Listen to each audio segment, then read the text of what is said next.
Capítulo 46. Elizabeth ficara muito desapontada ao não encontrar nenhuma carta de Jane ao chegar pela primeira vez a Lambton. E esse desapontamento se renovara em 2 manhãs seguidas. Mas, na terceira, sua aflição terminou, e sua irmã pôde ser perdoada, pelo recebimento de 2 cartas de uma só vez, sobre uma das quais estava assinalado que se extraviara. Ela não se surpreendeu com aquilo, pois Jane escrevera o endereço com uma letra horrível. Eles estavam preparando-se para um passeio quando chegaram as cartas, e seu tio e sua tia, deixando-a sozinha para desfrutá-las em paz, partiram sozinhos. A carta extraviada devia ser lida primeiro, fora escrita 5 dias antes. O começo continha uma descrição de todas as suas festinhas e compromissos, com as notícias que a província permitia. Mas a segunda metade, datada do dia seguinte e escrita com evidente agitação, dava informações mais importantes. Dizia o seguinte: depois que escrevi o que vai acima, queridíssima Lizzie, aconteceu uma coisa muito inesperada e grave, mas tenho medo de alarmar você. Fique certa de que todos nós estamos bem. O que tenho a dizer está relacionado com a Lídia, coitada. À meia-noite de ontem, quando todos estávamos preparando-nos para dormir, chegou uma mensagem urgente da parte do Coronel Foster para nos informar que ela fugira para a Escócia com um de seus oficiais. Para falar a verdade, com Wickham. Imagine a nossa surpresa. Para Kitty, porém, a coisa não pareceu assim tão inesperada. Lamento muito, muito mesmo. Uma união tão imprudente de ambas as partes. Mas quero esperar o melhor e que o caráter dele tenha sido mal interpretado. Posso facilmente acreditar que ele seja cabeça oca e indiscreto. Mas isso que fez, o que deve deixar-nos contentes, não indica que tenha algo de mal no coração. Sua escolha é pelo menos desinteressada, pois deve saber que papai não pode dar-lhe nada. Mamãe está muito abatida. Papai suportou melhor o choque. Como estou agradecida por nunca termos deixado que nenhum dos dois soubesse o que se tem dito contra ele. Nós mesmas temos de esquecer isso. Acredita-se que eles partiram por volta da meia-noite de sábado, mas não deram por sua falta até ontem às 8 da manhã.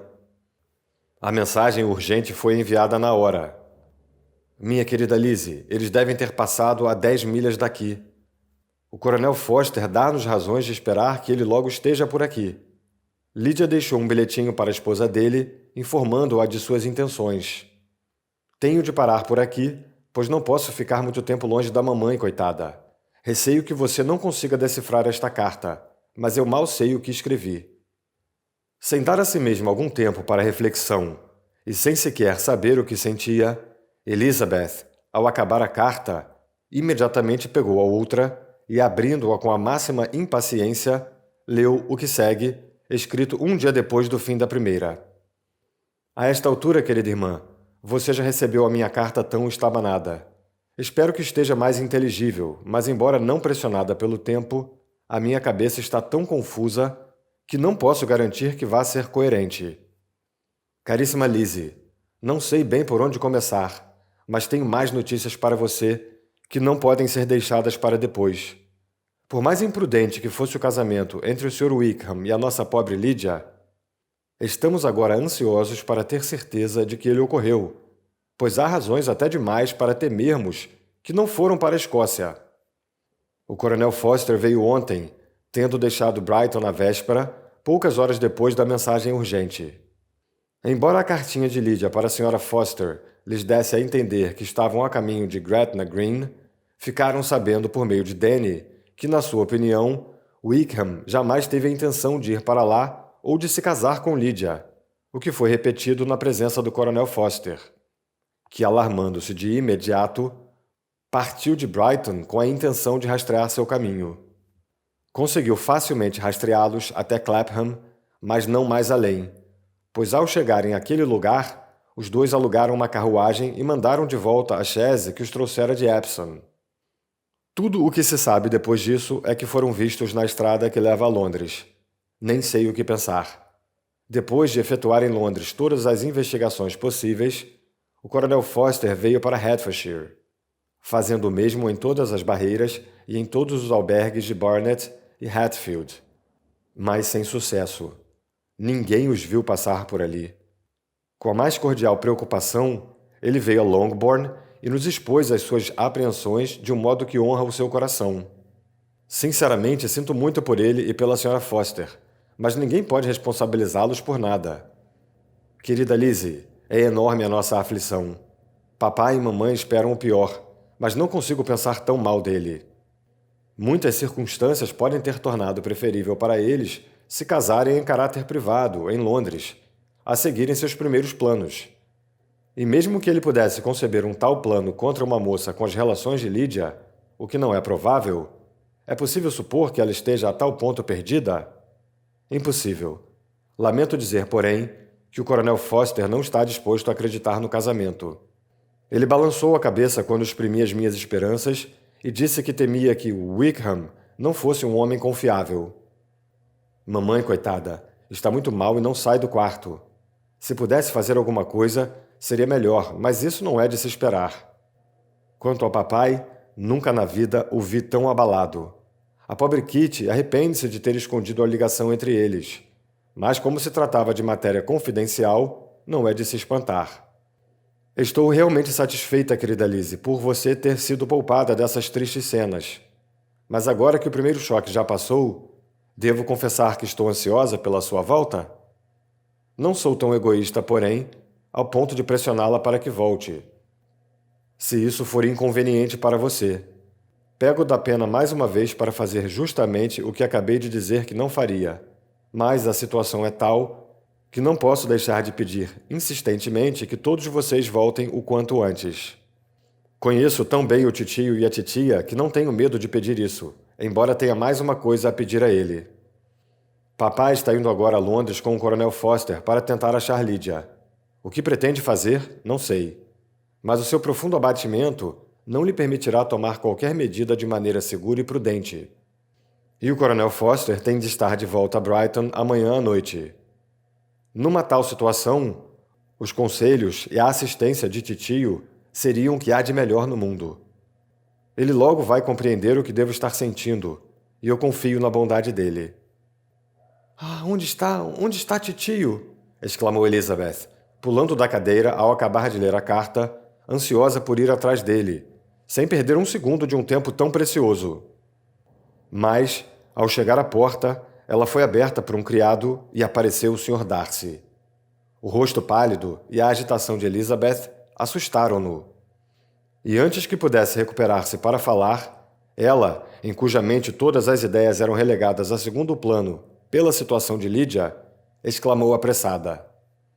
Sinto muito, mas tenho de sair. Tenho de encontrar o Sr. Gardner agora, sobre um assunto que não pode ser adiado. Não tenho um minuto a perder. Meu Deus, o que aconteceu? Exclamou ele com mais sentimento do que polidez. Em seguida, recompondo-se, prosseguiu. Não vou detê-la nem por um minuto, mas deixe que eu vá atrás deles. Ou mande um criado procurá-los. A senhorita não está bem. Não pode fazer isso. Elizabeth hesitou, mas seus joelhos tremiam e ela percebeu que seria inútil tentar ir atrás deles. Chamando o criado então, ela pediu que trouxesse seus patrões de volta para casa imediatamente, mas em voz tão baixa que ele quase não conseguiu entender. Quando ele saiu do aposento, ela se sentou, incapaz de se sustentar e com tão má aparência que era impossível para Darcy deixá-la sozinha ou deixar de dizer em tom de carinho e pena. Deixe-me chamar a sua criada. Não há nada que você possa tomar para reanimá-la? Posso trazer um copo de vinho? A senhorita não está nada bem. Não, obrigada, replicou ela, tratando de se recompor. Não tenho nenhum problema. Estou bem. Eu só fiquei nervosa com uma notícia terrível que acabei de receber de Longbourn. Ela se derreteu em lágrimas ao mencionar aquilo e durante alguns minutos não conseguiu articular mais nenhuma palavra. Darcy, em penosa expectativa, só conseguiu murmurar algo acerca de sua preocupação e observá-la em silenciosa compaixão. Por fim, ela tornou a falar. Acabo de receber uma carta de Jane, com notícias terríveis que não podem ser escondidas de ninguém. Minha irmã mais moça abandonou todos os amigos e fugiu. Jogou-se nos braços do Sr. Wickham. Foram embora de Brighton. Você o conhece muito bem para adivinhar o resto. Ela não tem dinheiro, não tem conhecidos, nada que possa levá-lo a... Está perdida para sempre. O espanto paralisou Darcy. Quando eu penso, acrescentou ela com uma voz mais agitada, é que eu podia ter impedido isso. Eu que sabia quem ele era. Se tivesse explicado só uma pequena parte do caso, uma parte do caso de que fui informada para minha própria família. Se conhecessem o caráter dele, isso podia não ter acontecido. Mas agora é tarde. Tarde demais. Estou horrorizado, exclamou Darcy. Horrorizado e chocado. Mas isso é certo? Absolutamente certo? É sim. Partiram juntos de Brighton domingo à noite, e os seus rastros foram seguidos até Londres, mas não mais além. Certamente não foram para a Escócia. E o que foi feito? O que tentaram fazer para recuperá-la? Meu pai foi a Londres, e Jane escreveu para pedir ajuda imediata do meu tio. Espero que em meia hora já estejamos de partida. Mas nada se pode fazer. Sei muito bem que nada se pode fazer. Como convencer um homem desses? E como descobrir onde estão? Não tenho a menor esperança. É tudo muito horrível. Darcy balançou a cabeça, concordando silenciosamente. Quando abri os meus olhos para o verdadeiro caráter dele... Ah, se eu tivesse sabido o que devia fazer! Se tivesse tido a coragem de fazer! Mas não sabia. Tive medo de exagerar na dose. Maldito, maldito erro! Darcy não respondeu. Parecia nem ouvir, e andava de um lado para o outro do aposento em profunda meditação, com a testa franzida e de ar sombrio. Elizabeth logo o notou e compreendeu de imediato. Seu domínio sobre ele estava acabando. Tudo tinha de acabar perante tamanha prova da fraqueza da família. Tal certeza da mais profunda desgraça. Não podia nem admirar-se, nem condená-lo. Mas pensar que ele tinha um grande domínio de si mesmo não a consolou em nada, não aliviou em nada a sua angústia. Ao contrário, aquele pensamento vinha sob medida para fazê-la entender seus próprios desejos. E ela nunca sentira tão sinceramente que podia amá-lo quanto agora, quando todo o amor já era em vão. Mas seus problemas pessoais, embora a distraíssem, não podiam absorvê-la. Lídia, a humilhação, a desgraça que estava trazendo a todos logo se sobrepôs a qualquer consideração pessoal. E cobrindo o rosto com o lenço, Elizabeth logo se desligou de tudo. E depois de uma pausa de vários minutos, só voltou a ter alguma consciência da situação pela voz de seu companheiro, que de um jeito que, embora expressasse compaixão, também exprimia moderação. Ele disse: Receio que há tempo a senhorita deseja minha ausência. Nem tenho algo a alegar para desculpar a minha permanência. A não ser uma preocupação verdadeira, ainda que inútil. Quisera Deus que eu pudesse dizer ou fazer alguma coisa para consolá-la de tal angústia, mas não vou perturbá-la com vãos desejos, que podem parecer feitos só para atrair agradecimentos. Temo que esse terrível caso venha impedir que a minha irmã tenha hoje o prazer de vê-la em Pemberley. Ah, sim. Peço que tenha a gentileza de levar as nossas desculpas à senhorita Darcy. Diga-lhe que problemas urgentes exigem a nossa volta imediata para casa. Esconda dela a triste verdade o mais que puder, mas sei que não será por muito tempo. Ele prontamente lhe prometeu guardar segredo. Exprimiu mais uma vez sua consternação com a angústia dela. Fez votos de que o caso tivesse uma conclusão mais feliz do que no momento havia razão de se esperar. E deixando suas saudações aos parentes dela, com um olhar sério de despedida, se retirou. Quando ele deixou a sala, Elizabeth sentiu como era improvável que se vissem de novo num clima de tal cordialidade como a que marcou os diversos encontros que tiveram em Derbyshire.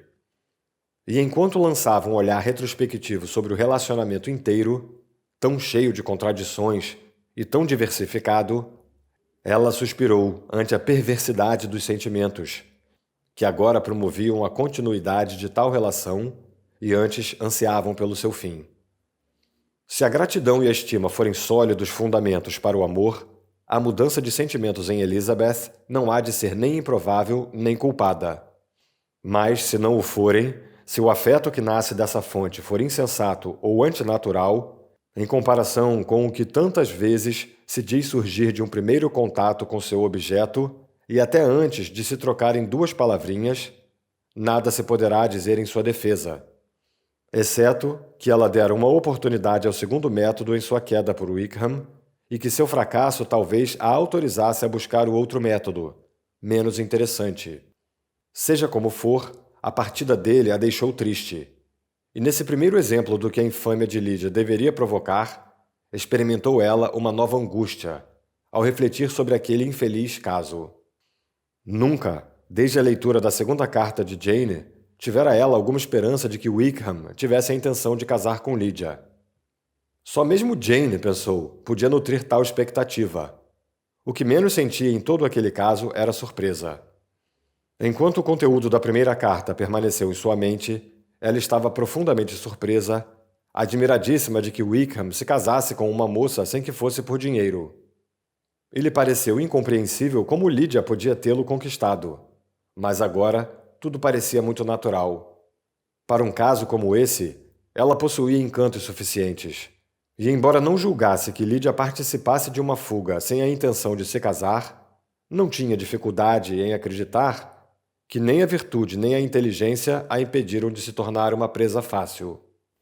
Ela jamais percebera, enquanto o regimento estava em Hertfordshire, que Lydia tivesse qualquer queda por ele, mas estava convencida de que a irmã só precisava de um encorajamento para se relacionar com alguém. Ora um oficial, ora outro era o seu favorito, enquanto as atenções deles os elevavam na opinião dela. Seus amores flutuavam continuamente, mas nunca ficavam sem objeto. Que erro negligenciar e ter indulgência por uma menina assim. Ah, como percebia tudo claramente agora. Ela estava louca para chegar em casa, para ouvir, ver, estar presente para compartilhar com Jane as atenções que agora estavam todas sobre os seus ombros.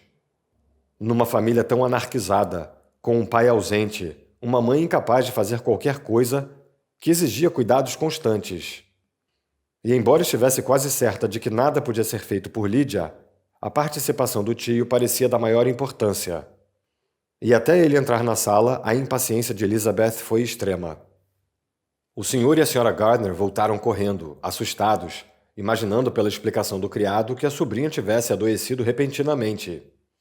Mas, depois de tranquilizá-los quanto a esse ponto, apressou-se em lhes comunicar por que os mandara chamar, lendo em voz alta as duas cartas e dando ênfase especial ao pós-escrito da segunda, com trêmula energia.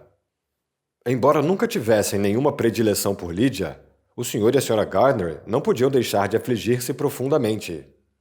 Aquilo envolvia não só Lydia, mas a todos. E depois das primeiras exclamações de surpresa e horror, o Sr. Gardner prometeu fazer tudo o que estivesse ao seu alcance. Elizabeth, embora esperasse aquilo, agradeceu-lhe aos prantos. E como os três eram movidos pelo mesmo espírito, tudo o que se referia à viagem foi prontamente resolvido. Deviam partir o quanto antes. "Mas o que fazer quanto a Pumberley?" exclamou a Sra. Gardner. "John nos disse que o Sr. Darcy estava aqui quando você mandou chamar-nos. É verdade?" "É sim, e eu disse a ele que não vamos poder cumprir os nossos compromissos. Isso está resolvido." "Isso está resolvido", repetiu a outra enquanto entrava correndo na sala para se preparar. "E eles já estão tão íntimos a ponto de Elizabeth contar toda a verdade? Ah, queria saber como foi." Mas as suas esperanças eram vãs, ou pelo menos só serviram para diverti-la na pressa e na confusão da hora seguinte. Se Elizabeth pudesse ficar sem fazer nada, teria tido a certeza de que toda a ocupação era impossível para alguém tão aflita quanto ela. Mas tinha o que fazer, tanto quanto a sua tia, e entre as outras coisas, precisava escrever bilhetes a todos os amigos de Lambton, com falsas desculpas para a partida repentina. Em uma hora, porém, já tudo estava concluído, e tendo o Sr. Gardner, enquanto isso, liquidado a conta do albergue, nada mais restava a fazer senão partir. E Elizabeth, depois de toda a aflição da manhã, viu-se, num espaço de tempo mais breve do que teria imaginado, sentada na carruagem, a caminho de Longbourn. Se você gostaria de fazer uma doação para colaborar com melhorias técnicas do canal, nossa chave Pix é prmatos, com um T só, @hotmail.com. Obrigado.